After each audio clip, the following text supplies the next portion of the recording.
Hello students, welcome back to my channel. कैसे हो आप सब? उम्मीद करती हूँ बेटा सभी अच्छे होंगे और अपना ख्याल भी रख रहे होंगे। तो बेटा आज हम करने जा रहे हैं अपनी वर्कशीट नंबर 28। हिंदी सब्जेक्ट की है बेटा, 31 तारीख की है और 8th क्लास के बच्चों के लिए, ठीक है। जिसमें हम अकबरी लोटा उस चैप्टर को कंटिन्यू करेंगे। आज भी हमने कल तक पढ़ लिया था कि वो उसके बारे में जो अकबरी लोटा है उसकी एक ऐतिहासिक कहानी बनाता है बिलवासी अंग्रेज को बहलाने के लिए ताकि वो उसको खरीद ले, ठीक है। आज हम उसको आगे पढ़ेंगे। तो देखो, और बेटा ये 31 दिसंबर आपकी लास्ट वर्कशीट है, मतलब कि इस साल की आपका 2020 का लास्ट डे है। ये ऐसा अजीबोगरीब ये आया था 2020 का साल। उम्मीद करते हैं जो नेक्स्ट होगा वो अच्छा होगा, ठीक है। तो देखो बेटा, यहाँ पर अकबरी लोटा, इस विवरण को सुनते सुनते साहब की आंखों पर लोभ और आश्चर्य का ऐसा प्रभाव पड़ा कि वे कोड़ी के आकार से बढ़कर पकौड़ी के आकार के हो गए। तो देखो, ये एक मजाकिया वे में लिखा हुआ है कि कोड़ी के आकार यानी कि कोड़ी छोटी होती है और पकौड़ी के आकार का यानी कि पकौड़ी कोड़ी से बड़ी होती है। तो मतलब ऐतिहासिक है, ये है, वो है, हुमायूं ने पानी पिया था, उसकी जान बची थी, ये सब सुन के वो एकदम से ऐसा हो जाता है कि ये तो बड़ा ऐतिहासिक है। उसने बिलवासी जी से पूछा, तो आप इस लोटे का क्या करिएगा? तो बिलवासी से पूछा तो वो बोलता है बिलवासी कि मुझे पुरानी ऐतिहासिक चीज़ों का संग्रह का शौक है, ठीक है। तो फिर वो बोलता है मुझे भी पुरानी और ऐतिहासिक चीज़ों के संग्रह करने का शौक है। तो जिस समय यह लोटा मेरे ऊपर गिरा था उस समय मैं यही कह रहा था कि उस दुकान से, उस समय पर वो क्या कर रहा था, अंग्रेज दुकान से क्या करता, पीतल की कुछ पुरानी मूर्तियाँ खरीद रहा था, ठीक है। तो जो कुछ हो लोटा मैं ही खरीदूंगा, अंग्रेज बोल रहा है। फिर वो कहता है वाह, आप कैसे खरीदेंगे? बिलवासी बोल रहा है मैं खरीदूंगा, यह मेरा हक है। हक है? फिर वो बोलता है हक है। फिर वो बोलता है ज़रूर हक है। यह बताइए, उस लोटे के पानी से आप स्नान किया या मैंने किया? मतलब आपने स्नान किया या मैंने किया? तो वो बोलता है आपने। फिर वह आपके पैरों पर गिरा या मेरे पर? तो वो बोलता है बिलवासी कि आपके। फिर अंगूठा उसने आपका भुरता किया या मेरा किया? तो बिलवासी कहता है आपका। इसीलिए उसे खरीदने का हक मेरा है। तो फिर ये बोलता है अंग्रेज कि इसीलिए मेरा हक है उसको खरीदने का। यह सब बकवास है, दाम लगाइए, जो अधिक दे वे ले जाए। तो बिलवासी बोलता है कि ये सब बकवास है, जिसका दाम अधिक होगा वो खरीद लेगा। तो फिर वो बोलता है अंग्रेज यही सही, आप इसका 50 रुपया लगा रहे थे, मैं 100 देता हूँ। तो फिर वो बोलता है बिलवासी कि मैं 150 देता हूँ। तो फिर वो बोलता है अंग्रेज कि मैं 200 देता हूँ।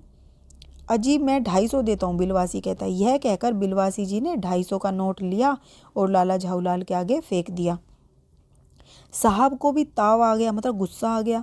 उसने कहा आप 250 देते हैं तो मैं 500 देता हूँ, अब चलिए। मतलब कि अब बढ़ो आगे, तुम बढ़ सकते हो तो फिर बिलवासी जी अफसोस के साथ अपने रुपये उठाने लगे और मानो अपनी आशाओं की लाश को उठा रहे हों, जबकि ऐसा कुछ नहीं था, नाटक कर रहा था। साहब की ओर देखकर उन्होंने कहा कि लोटा आपका हुआ, ले जाइए, मेरे पास 250 से अधिक नहीं है। यह सुनना था कि साहब के चेहरे पर प्रसन्नता की कूंची गिर गई, ठीक है, अंग्रेज के। उसने झपट कर लोटा लिया और बोला अब मैं हंसता हुआ अपने देश लौटूंगा। और मेजर डगलस की डींग सुनते सुनते मेरे कान पक गए थे। मतलब डगलस कौन था बेटा? वो पूछता है बिलवासी कि डगलस कौन है? तो वो बताता है मेजर डगलस मेरा पड़ोसी है, पुरानी चीज़ों की संग्रह यानी कि इकट्ठा करके मेरी उनकी होड़ लगी रहती है उसको इकट्ठा करने में। गत वर्ष, मतलब कि हर वर्ष वे हिंदुस्तान आए थे। गत वर्ष मतलब पिछले वर्ष हिंदुस्तान आए थे और यहाँ से जहांगीरी अंडा ले गए थे। तो मतलब वो बताता है इस तरीके से वो अकबरी लोटा जिसका नाम रख दिया गया उसको खरीद लेता है और उसको 250 की वजह 500 रुपये मिल जाते हैं लाला झाऊलाल को। तो बिलवासी ने उसकी क्या करी, ऐसे अंग्रेज का बेवकूफ़ बनाकर अपने दोस्त की मदद की, ठीक है। तो देखो बेटा, अब हम इसके क्वेश्चन आंसर करते हैं। यहाँ पर देखो, गद्यांश को पढ़कर निम्नलिखित प्रश्नों के उत्तर लिखिए। अंग्रेज वह लोटा क्यों खरीदना चाहता था? तो बेटा अंग्रेज वह लोटा क्यों खरीदना चाहता था? तो आप क्या लिखोगे कि अंग्रेज को पुरानी व ऐतिहासिक वस्तु खरीदने का शौक था। इसलिए वह इसे खरीदना चाहता था। खरीदना चाहता था। अब बेटा नेक्स्ट है, बिलवासी जी को लोटा खरीदना नहीं था, फिर भी वे अंग्रेज से मोल भाव क्यों कर रहे थे? अनुमान लगा कर लिखिए। तो क्यों कर रहे थे बेटा? क्योंकि वो अपने दोस्त की मदद करना चाह रहे थे। तो आप क्या लिखोगे? क्योंकि वह लाला झाऊलाल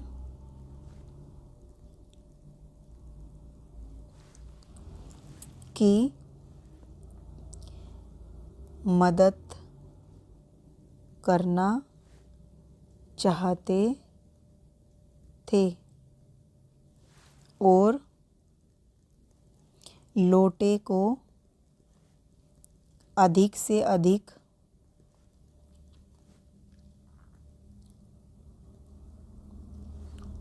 दाम पर बिकवाना चाहते थे।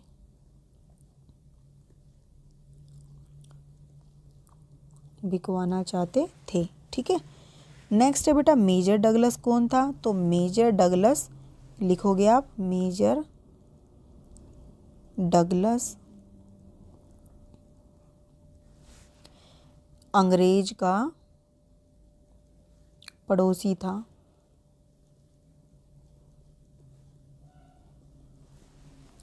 फिर गतिविधि है बेटा कि क्या होता यदि अंग्रेज को ऐतिहासिक वस्तुओं को खरीदने का शौक न हो? तो कल्पना करके लिखिए। तो बेटा अगर उसको वस्तुओं को खरीदने का शौक नहीं होता तो क्या होता?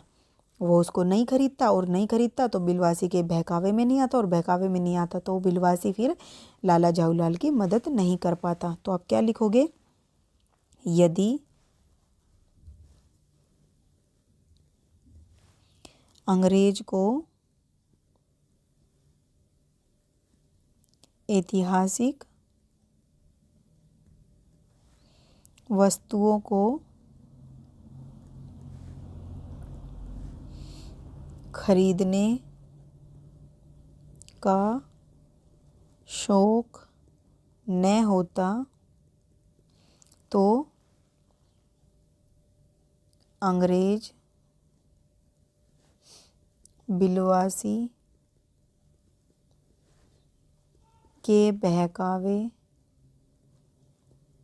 व झूठे झांसे, झांसे मतलब होता है जाल में, झांसे में न आता, और जिसके कारण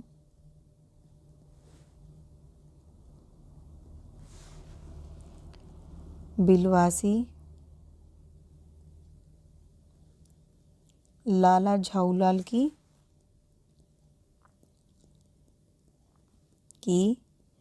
मदद नहीं कर पाता। ठीक है, ये आप इसमें लिख दोगे। तो ये थी बेटा आपकी आज की वर्कशीट। उम्मीद करती हूँ आपको अच्छे से समझ आई होगी। फिर भी कोई डाउट रह जाता है तो आप कमेंट बॉक्स में पूछ लेना, और अगर आपको पसंद आ गई तो प्लीज़ वीडियो को लाइक शेयर जरूर कर देना। इस वीडियो में इतना ही। अपना नेक्स्ट टॉपिक जो हम अपने नेक्स्ट वीडियो में करेंगे। तब तक के लिए ऐसे हंसते रहिए, मुस्कुराते रहिए, पढ़ते रहिए और आगे बढ़ते रहिए। Thank you.